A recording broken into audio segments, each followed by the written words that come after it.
लोगवा हमारा बजनिया कहैया गे मैया तोरे रहते हमारा लोगवा बजनिया कहैया।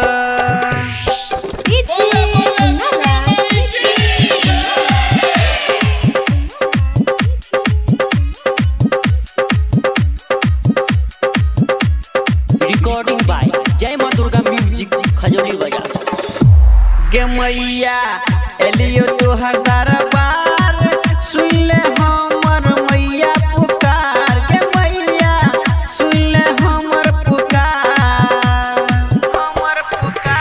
गे मैया एलियो तोरा दरबार सुन ले हमर मैया पुकार गे मैया सुन ले हमर पुकार।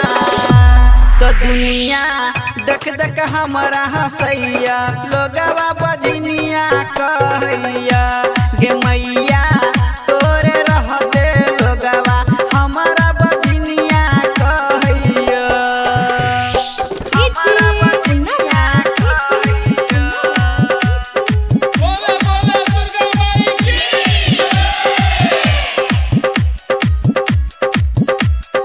रिकॉर्डिंग बाय जय मां दुर्गा म्यूजिक खजौली बाजार। गे मैया एलियो तोहर शरण दद तने दरसन गे मैया दद दरसन गे मैया एलियो तोरा शरण दद कने दरसन गे मैया दद दरसन। तो कैन कैन बाजिन तोरा कहैया लोगवा बजनिया कहैया गे मैया तोरे रहते लोगवा हमारा बजनिया कहैया। बजनिया कहैया बजनिया कहैया।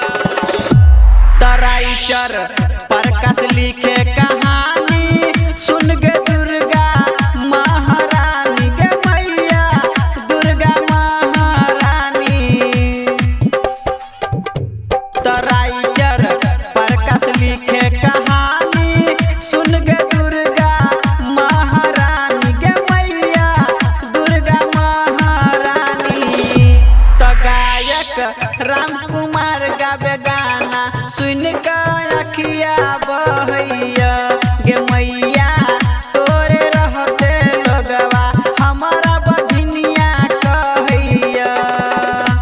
बजनिया कहैया गे मैया बजनिया कहैया गे मैया तोरे रहते लोगवा हमारा